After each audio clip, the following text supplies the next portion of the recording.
Hi viewers, welcome to our channel. ప్రస్తుతం మనతో పాటు దాము బాలాజీ గారు సీనియర్ జర్నలిస్ట్ ఉన్నారు. వాడితో ఒకసారి మాట్లాడదాం. నమస్కారం సార్. నమస్తే. సార్, జగన్మోహన్ రెడ్డి గారి ఫోన్ సిఐడికి చిక్కింది, ఆయన గుట్టు రట్టయింది అంటూ టైటిళ్లతో ప్రచారం జరుగుతుంది సార్ మీడియాలో అండ్ సోషల్ మీడియాలో.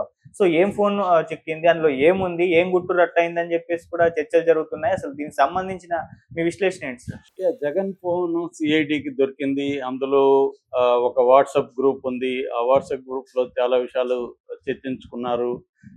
దానివల్ల ఇప్పుడు మొత్తం గుట్టు రట్టు అయిపోయింది. జగన్ గుట్టు రట్టు, సిఐడి జగన్ అరెస్ట్ చేస్తుంది. ఇలాగా ఒక వార్త తెలుగుదేశం మీడియాలో ప్రముఖంగా వచ్చింది. అయితే నేను ఆ వీడియో చూస్తే వాళ్ళు ఇది మేము నిర్ధారించట్లేదు, ఇది ప్రాథమిక సమాచారమే, ఇవన్నీ చెప్తున్నారు. నాకు తెలిసి ఏంటంటే తెలుగుదేశం మీడియాకి అసహనం బాగా పెరిగిపోతుంది గత కొంతకాలంగా. మనం ఈనాడు జ్యోతి చూస్తే కూడా తెలుస్తుంది. ఈనాడు జ్యోతిలో రెండు రకాల రోల్ ప్లే చేస్తున్నాయి. ఒకటి ప్రతిపక్ష రోల్, అంటే ఈ తెలుగుదేశం కూటమి ప్రభుత్వంలో ఎమ్మెల్యేలు కావచ్చు, లోకల్ నాయకులు కావచ్చు, ఎక్కడెక్కడ అక్రమాలు చేస్తున్నా కూడా ఈనాడు జ్యోతి ఎత్తి చూపిస్తుంది. నిజానికి అది సాక్షినో లేకపోతే జగన్ మీడియా చేయాలని పని, అది అంత ఎఫెక్టివ్ చేయట్లేదు. ఆ పని కూడా ఈనాడు జ్యోతినే చేస్తున్నాయి. నిన్న కూడా చాలా చోట్ల వచ్చే ఇసుక కుంభకోణం వీటి మీద నెల్లూరు జిల్లాలో ఈనాడులో బలంగా చూశాం. అట్లాగే రెండోది ఏంటంటే వైసీపీ అరాచకాలు ఎక్కడెక్కడ చేస్తున్నాయి, దాని ఎందుకు తెలుగుదేశం వాళ్ళు పట్టించుకోవట్లేదు అనేది కూడా ఈనాడు జ్యోతి చూపిస్తున్నాయి. మనం మొన్న కూడా మాట్లాడుకున్నాం.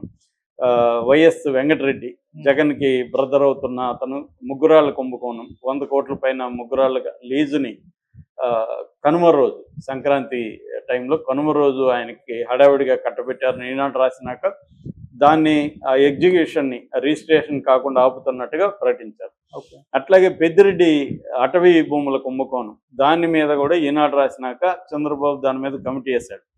సో ఇలాగే ఈనాడు జ్యోతిలే ఈ రెండు రోల్స్ కూడా, అంటే ప్రతిపక్ష వైసీపీ అరాచకాలని ఈనాడు జ్యోతి చూపిస్తుంది, మీరు అరెస్టులు చేయండి బాబు, వీళ్ళవి పట్టించుకోండి అని అడుగుతుంది. ఈ కూటమిలో ఉండే అవినీతి కావచ్చు, అరాచకాలను కూడా ఈనాడు జ్యోతిలో చూపిస్తుంది. ఇప్పుడు ఇది ఈ న్యూస్ అయితే TV5లో వచ్చింది. తెలుగుదేశం TV5 అంటే మనకు తెలుసు, తెలుగుదేశం మీడియా. అది పిఆర్ నాయుడు టీటీడీ బోర్డు చైర్మన్గా ఉన్నాడు. సో ఒకటి ఏం జరుగుతుందంటే తెలుగుదేశం కూటమి ప్రభుత్వం జగన్ని టచ్ చేయలేకపోతుంది. జగన్నే కాదు, జగన్తో ఉన్న ప్రముఖుల్ని అందరినీ కూడా టచ్ చేయలేకపోతుంది.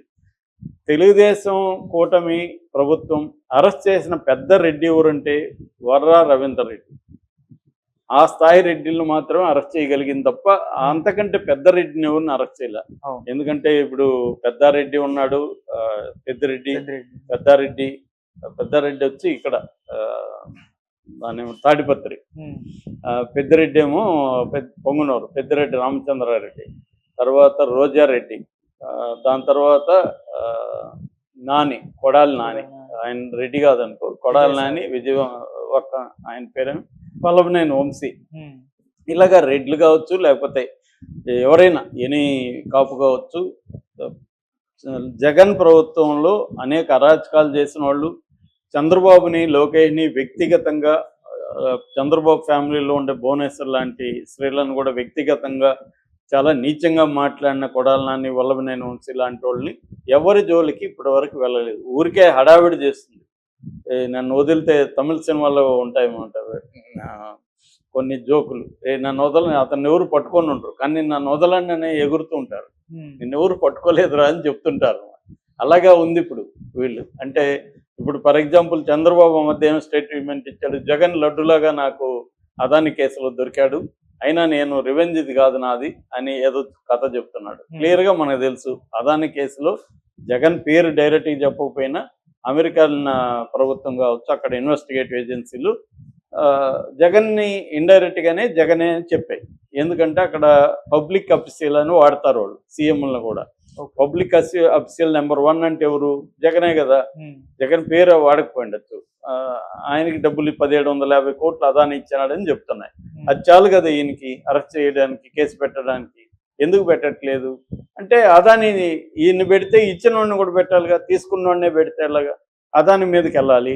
అదాని మీదకి వెళ్ళి అదాని పోర్టులకి జగన్ ఇచ్చిన లైసెన్సులు రద్దు చేయగలరా, ఆపగలరా? ఆపలేరు.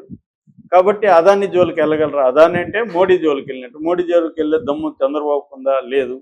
సో ఇక్కడ ఏంటంటే చంద్రబాబు ప్రభుత్వంలో ఎప్పుడూ లేనంత బలహీనంగా చంద్రబాబు ఇవాళ ఉన్నాడనేది తెలుగుదేశం వాళ్ళే ఇది చేస్తున్నారు. అందువల్ల ఈ న్యూస్ కింద కూడా TV5లో ఈ న్యూస్ వచ్చింది కదా, సిఐడి చేతిలోకి జగన్ ఫోన్ అని. సిఐడి చేతిలోకి జగన్ ఫోన్ వచ్చుంటే కింద కామెంట్లు చూస్తే వాళ్ళే తెలుగుదేశంలో వరకు ఎంతకాలం ఇవే చెప్తుంటారు, అరెస్టులు ఎప్పుడు చేస్తారని అడుగుతున్నారు. అంటే అందరికీ ఏంటంటే వీళ్ళు ఏదో కాలం గడపడానికి జగన్, ఇదిగో జగన్ దొరికిపోతున్నాడు, అదిగో జగన్ దొరికిపోతున్నాడు అని చెప్తున్నారు తప్ప ఆల్రెడీ జగన్ మీద మద్యం కుంభకోణం కేసు ఉంది. పురంధేశ్వరి ఎప్పుడో ఫైల్స్, జగన్ ప్రభుత్వం ఉన్నప్పుడేమో పురంధేశ్వరి ఫైల్స్ ఇస్తారు. ఇప్పుడు 8 నెలల్లో పురంధేశ్వరి ఎక్కడన్నా గట్టిగా మాట్లాడుతుందా? జగన్ అరెస్ట్ చేయమని అడుగుతుందా? ఎందుకు అడగట్లేదు? అప్పుడేమో అడుగుతుంది. జగన్ ప్రభుత్వం ఉన్నప్పుడేమో పురంధేశ్వరి అదే పనిగా వెళ్ళి ఫైల్స్ ఇచ్చి 1,00,000 కోట్లు తిన్నాడు జగన్, సంవత్సరానికి 25,000 కోట్లు తిన్నాడు, 1,00,000 కోట్లు ఒక్క మద్యంలోనే తిన్నాడు అని ఆమె ఇచ్చిందా? మరి ఇప్పుడు ఎందుకు 8 నెలలుగా పురంధేశ్వరి ఎక్కడ దీని మీద పోరాటం చేయట్లేదు? ఎందుకు అడగట్లేదు? అంటే దీన్ని బట్టి అర్థమవుతుంది మనకి, అందరూ కూడా రాజకీయాలు చేస్తారు కానీ ఎవరు కూడా దాన్ని ఒక లాజికల్ ఎండ్కి తీసుకెళ్ళి ప్రజల తరపున పీపుల్ సెంట్రిక్గా రాజకీయాలు చేసేవాళ్ళు ఎవరు లేరు ఇక్కడ. వాళ్ళ పార్టీ సెంట్రిక్, సెల్ఫ్ సెంట్రిక్ రాజకీయాలే అన్ని పార్టీలు కూడా చేస్తాయి. జగన్ అయినా, చంద్రబాబు అయినా, మోడీ అయినా అందరూ కూడా తమ పార్టీ ఏంటి, తమ వ్యక్తిగతంగా తమ భవిష్యత్తు ఏంటి, తమకు అవసరమా లేదా అనేవి చూసుకుంటారు తప్ప ఇది ప్రజలకి అన్యాయం జరిగింది. ఇప్పుడు ప్రజల డబ్బులే కదా 25,000 కోట్లు జగన్ తిన్నాడు పర్ ఇయర్ ఒక్క మద్యం కేసులో. ఈ మధ్య ఒకటి ప్రవేశపెట్టింది, 8 లక్షల కోట్లు తిన్నారు జగన్ అండ్ బ్యాచ్ అని తెలుగుదేశం సోషల్ మీడియాలో మెల్లగా వైరల్ మొదలు పెట్టారు. మరి 8 లక్షలు తింటే ఏం చేస్తున్నారు? మీరే కదా గవర్నమెంట్ ఉంది. 8 లక్షలు జగన్ తినుంటే మరి వాటి మీద చర్యలు ఎందుకు తీసుకోవట్లేదు అనే ప్రశ్న వస్తుంది అనేది కూడా మర్చిపోయారు. ఇంకా ఎంతకాలం ప్రచారం చేస్తుంటారు జగన్ తిన్నాడు, జగన్ గవర్నమెంట్లో ప్రచారం చేస్తే ఓకే. ఇప్పుడు మీరే కదా ఉన్నారు సెంట్రల్లో కూడా. మీకు లక్ ఏంటంటే మీ మీద ఆధారపడే సెంట్రల్ ప్రభుత్వం ఉంది, సెంట్రల్ గవర్నమెంట్ ఉంది. అలాంటిది మీరు తీసుకోవాలంటే అసలు మీకు ఎదురులేదు. ఇప్పుడే చేయకపోతే ఇంకెప్పుడు చేస్తారు? గతంలో అంటే మోడీ అక్కడ జగన్కి అండగా ఉన్నాడు, ఇప్పుడు మీరే ఉన్నారు కదా, మీకు అండగా మోడీ మిమ్మల్ని కాదనే పరిస్థితి లేదు కదా, ఎందుకు తీసుకోవట్లేదు? ఇది పెద్ద ప్రశ్న. అందుకని జగన్ మీద ఎంత వ్యతిరేక ప్రచారం చేస్తే అంత వ్యతిరేకత వీళ్ళకి వస్తుంది. ఎక్కడి నుంచి? తెలుగుదేశం కేడర్ నుంచి, తెలుగుదేశం నాయకుల నుంచే వస్తుంది వ్యతిరేకత. ఎందుకంటే ఆ వైపుగా ఏమీ తీసుకోలేని పరిస్థితి అనేది తేలిపోయింది. ఒక పక్క పవన్ కళ్యాణ్ని కంట్రోల్ చేయలేని పరిస్థితి చంద్రబాబు. ఎందుకంటే పవన్ కళ్యాణ్కి పోటీగా లోకేష్ని డిప్యూటీ సీఎం కావాలని తెలుగుదేశంలోనే ఒక బలమైన వర్గమే, పాలిట్ బ్యూరో మెంబర్లు, ఎక్స్ మినిస్టర్లే మాట్లాడారు. చివరికి దావోస్లో మినిస్టర్ టీజీ భరతే మాట్లాడాడు. అయినా కూడా దాన్ని హషప్ చేసేసి మన పవన్ కళ్యాణ్కి పోటీ ఉండద్దు, ఇంకెవరు ఉండరు అన్నట్టుగా డిక్లేర్ చేసేసారు తప్ప లోకేష్ని ఎందుకు డిప్యూటీ సీఎం చేసుకోలేకపోతున్నారు?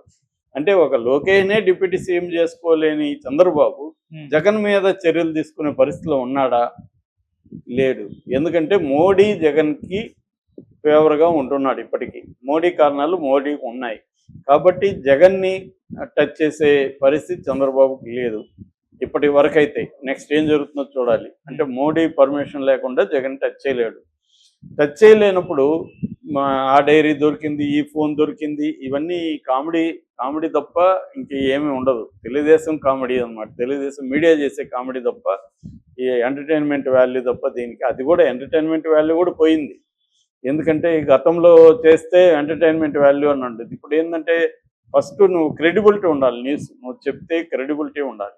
క్రెడిబిలిటీ లేని, మినిమం క్రెడిబిలిటీ కూడా లేకుండా చెప్తా ఉంటే ఏం లాభం?